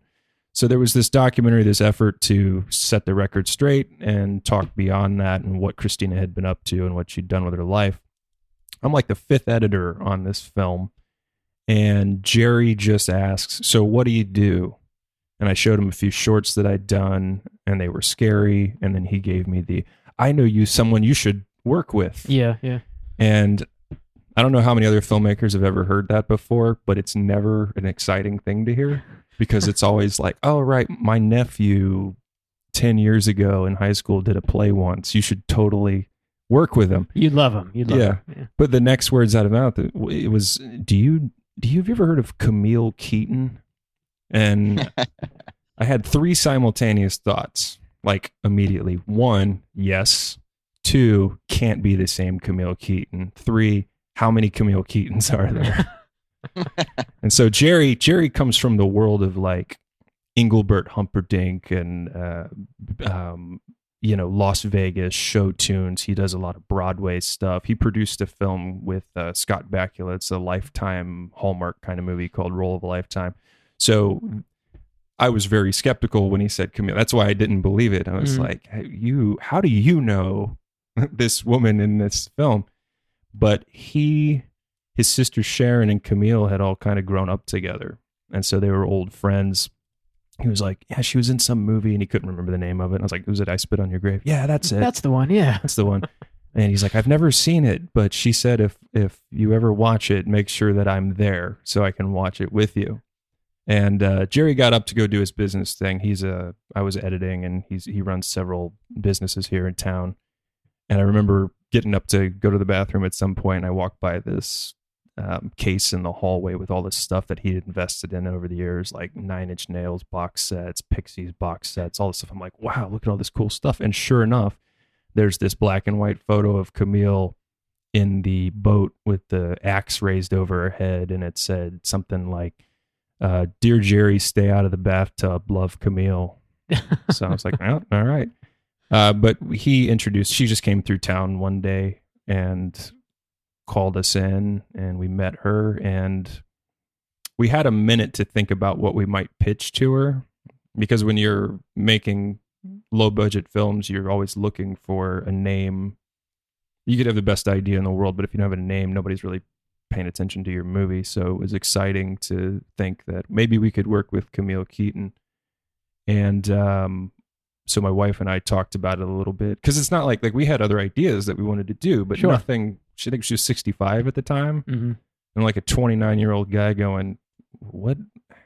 Like, I don't want her to just show up and play somebody's mom in a movie, or grandma in a movie, or she shows up and she's the FBI agent or whatever. Like, let's work with her. Let's put her in a movie. And so we kind of stumbled upon this story about Sarah Dawn McKinley, who had killed this intruder in her home. She had been stalked by this guy. She was a widow. She was protecting her son. And when I was at PBS, I had pitched this documentary series called Soft Target. It was about violence against women, and we had collected all these local stories, and they were just horrible stories about just like robbery, pistol whippings, assault, stuff like that. And they'd lose wages, they'd lose the jobs, PTSD that followed, huge medical bills, lose houses. And a lot of cases, the cops' attitudes are like, well, we can't do anything about it. And so our approach over at PBS was like, let's at least put it out there in the public sphere so people can start talking about it. Our executive producer moved on. He was the champion for it. He moved on to QVC. And senior staff, when I pitched them the idea, they were like, this is great.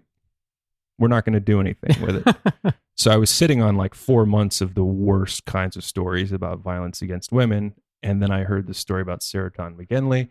And then I met Camille Keaton, who's sort of known for making men pay for their misdeeds. And I was like, well, we're going to do something with her. So that's kind of how it all came together. Nice. Very cool. So the movie, you've described it, I guess, as being not a Western, but being a Southern. That's correct. Yes. Can you speak a little bit more about that and like kind of give people an idea of what they might expect? Should they be going to the premiere this Saturday, or seeing it at any other later date? It's patterned very much after a Western, specifically High Noon. I've always been a fan of High Noon. You'll go out to movies these days and you'll see 800 different retellings of the monomyth, the hero's journey. It's Harry Potter, it's, The Wizard of Oz, it's Star Wars. It's the same 3-act, story you always see. But there was I started to notice that High Noon was like the American version of it that kept popping up over and over. It was written back in the 50s during the House and Un-American Activities Committee hearings. And the guy that wrote it, was called to name names about people that had used to, that he knew in Hollywood who were communists or communist sympathizers. And he refused to do it. And he just basically said, no, I'm not getting these people blacklisted. I don't care what happens to me. It's wrong. They're my friends. And in the middle of that, he started writing High Noon, a story about a small town marshal who had put this town on the map. And after 10 years, these assassins are coming to kill him. and he just spends he's trying to, the clock's running out, like he's going around town, help me, I've been helping you, why don't you all stand up for me? And they're all kind of like, well, you're leaving anyway, so why let this town that we've built up become known as this violent gunfighting town? Just leave. And he was sort of, that story, Gary Cooper's character realizes that he has to face this threat alone, like there's the right thing to do and everybody abandons him. That story's been retold a dozen different ways. People probably don't recognize it, but Rio Bravo was sort of based off of that. And then, of course, John Carpenter did Assault on Precinct 13 based off of Rio Bravo. There's a Sean Connery film called Outland came out in the 1970s. It's basically High Noon in space. It's great. It really is great. Peter Hyams, who did 2010, made it. And then there's even an 80s teen comedy called 3 O'Clock High. And it's all about a kid who's got to fight a bully, and he's trying to get other people to stand up for him, but he has to face it in the end. And I always thought that was a really great story about just like, you're facing a no-win situation and you've got no one in your corner, but you're not going to cut and run. It seemed like a great Camille Keaton kind of a thing, especially because she had said that one of her favorite films was Straw Dogs. So we thought, Western, great. Home invasion, that's something we can do in a single location. We don't need a lot of people. Great, because we don't have a lot of money. And I say Southern because we weighed the options of just setting it in a generic sort of middle America thing. And at some point, we're like, you know what, we're in Jacksonville, and why lie? I kind of like imperfect characters. And there's something about being in the South sometimes where the simplicity of the way people think here isn't always a bad thing, but the ignorance is also really amusing to me. So I feel like we wrote a movie that was, when I say it's a Southern, I think there's a perfect combination of pride and ignorance that makes it both like unnecessarily violent and also funny.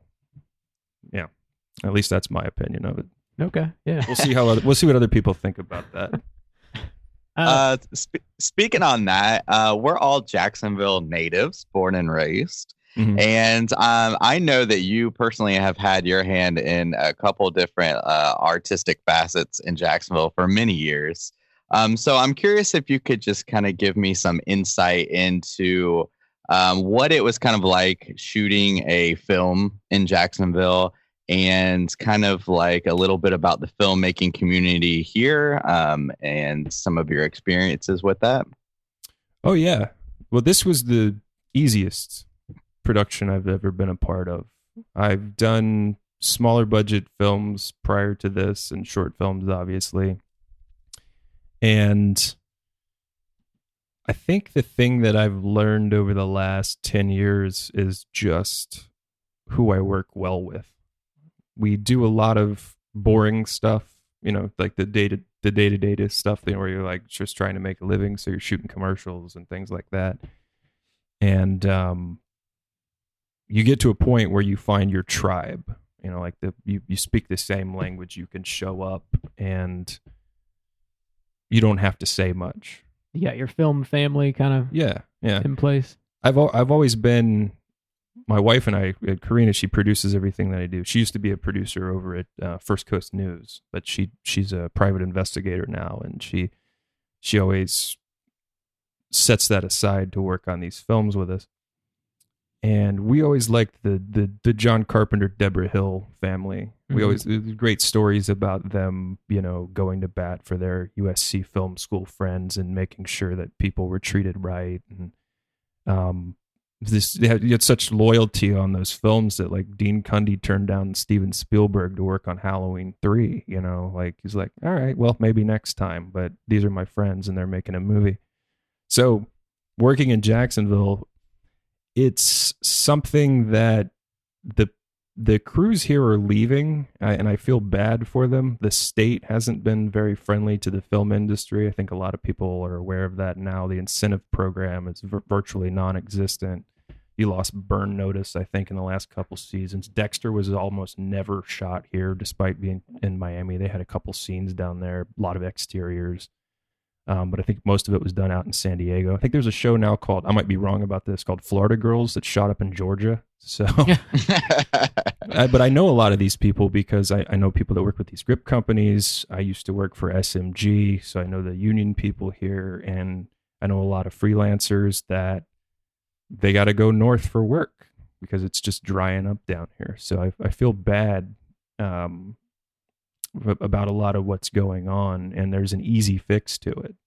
There's a lot of data from the state of Georgia about the return on investment they get with their incentives program, and not just in the short term of creating jobs, but what it does for the local economy anytime these crews show up and make a film. And it's crazy. It's even crazier to talk about it here in Jacksonville because everybody in Jacksonville has a story about Recount. When Recount was shot, it's like the entire town has a story about, oh yeah, I went and I was there the day Kevin Spacey tried to score weed at Panera Bread, or I saw Michael Hausman trying to get a cup of coffee. And it's like, you realize if we had the same kind of incentive program and they show up here to work on movies like that, they're not on set all 60 days. They're going around town and they're looking at our local businesses and our shops, and they're spending their money here and they're bringing their families here and all that. And Georgia knows that. So I think Georgia's return on investment is like, for every taxpayer dollar they put into the film incentive program, they get like 1,700 back. Wow. So it's wildly successful. It's called Yollywood. If you haven't heard that term yet, but Marvel's set up there. Disney's doing a lot more up there. You got The Walking Dead up there. It's crazy. And so the Jacksonville, the pool's getting smaller because everyone's going that way. We had people that worked on this film that live up in Atlanta now. So I don't know if that answers the Jacksonville question. I just feel like Jacksonville's they're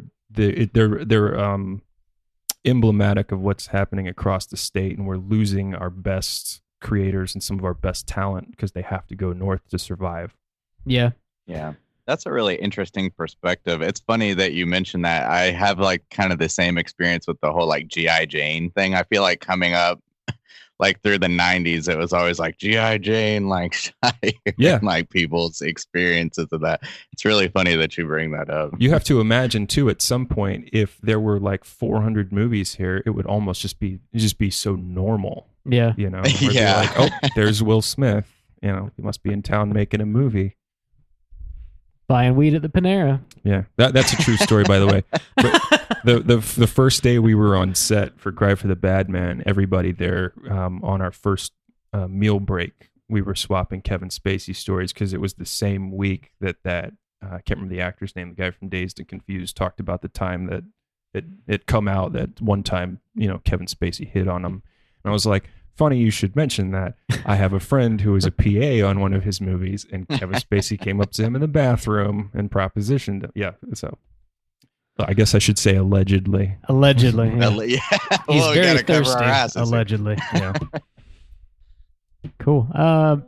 Can you talk a little bit about? So we watched the movie. You were kind enough to let us. Oh yeah. To let us watch it before the premiere. And like as soon as the movie starts, one of the many things that I noticed was the score. Man, it just like kind of grabs you. And the first couple minutes of the movie, there really isn't any dialogue happening. It's just the music sort of washing over you, and setting the tone of the movie. Can you talk a little bit about being a musician yourself? You chose not to score your film. Is there a reason you did that, or did you give any sort of like guidance or anything like that to There's I hid two pieces of music in there. Okay. I did the Ennio Morricone, John Carpenter thing on Gotcha. the thing, where it's like there's just one beat that's missing. I need to throw in there. I've learned over the years that it's better to sometimes you just don't do everything. Mm-hmm. Like I can do every job on the set, but the magic of filmmaking is the collaboration. Is having someone else's eye on every aspect of it. I trust everybody that we work with to not feel like I have to micromanage it. Like that's directors get too much credit. I think sometimes it's like you're just really there to say we have 30 minutes to do this, And if somebody veers way off course, then I can guide them back. But I respect them enough to stay out of their way and realize that this isn't complicated. You know what you're doing. Do your thing. With the music, I was so heavy into the edit that scoring it I would have had no time to spend with my wife and, our animals and really do anything else. But Franco's an old friend of mine. He and I have been in bands together over the years, going back, it'll be 17 years now. And a few years ago, he kind of lucked out and ended up in Limp Bizkit randomly. So he actually scored the movie while he was on there. I bumped into him I hadn't seen him in a couple of years. I bumped into him at the Hyde Horror Convention they do up at Jekyll. Yeah. And he was doing a DJ set. We just got drunk at the bar, and I was like, he was talking about he had done all this piano music that didn't have a place. He knew the guys in the Black Queen. I don't know if anybody knows it. Dillinger Escape Plan and Nine Inch Nail band that's happening right now.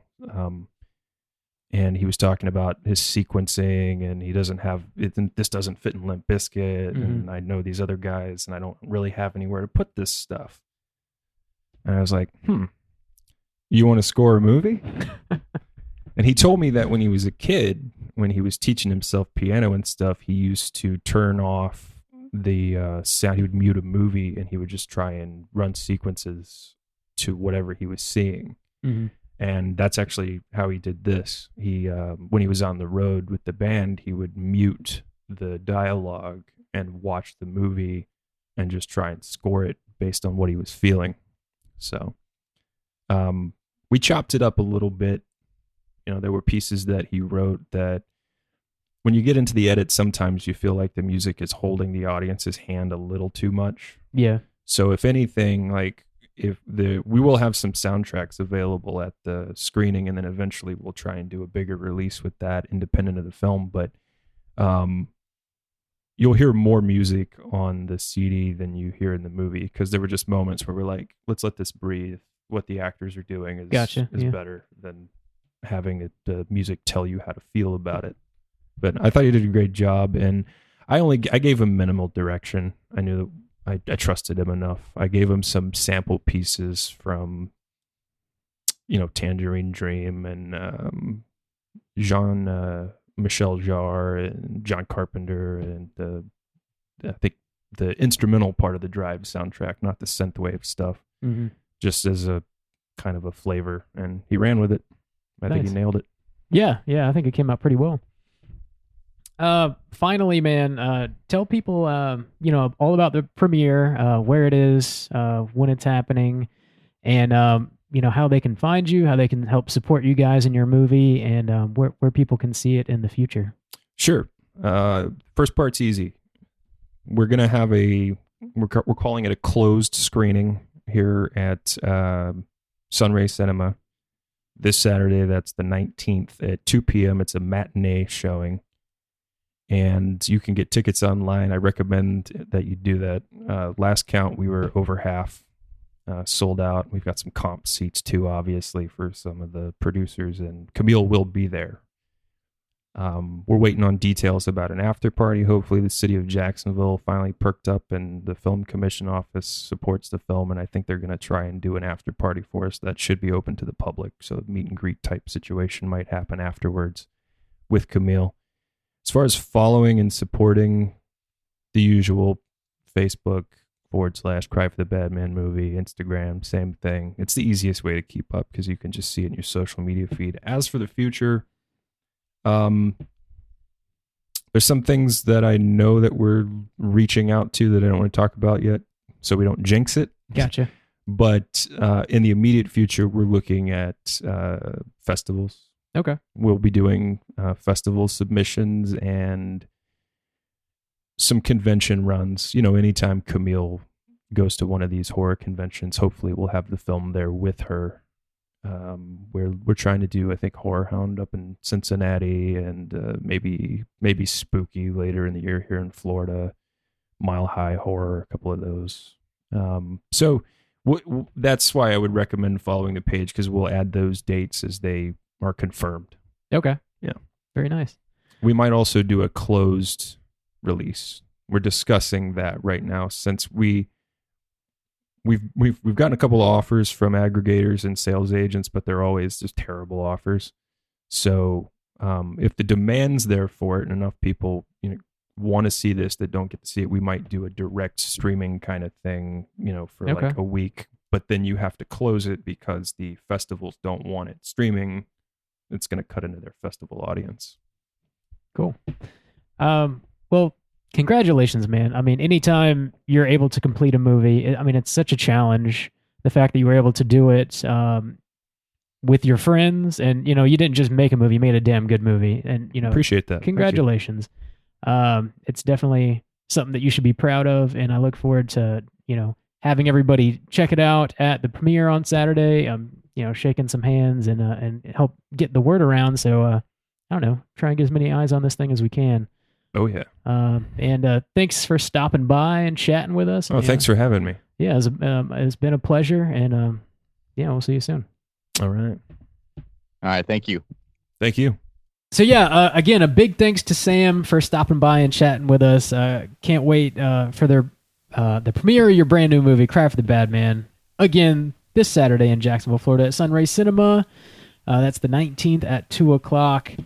Be there. You won't want to miss it.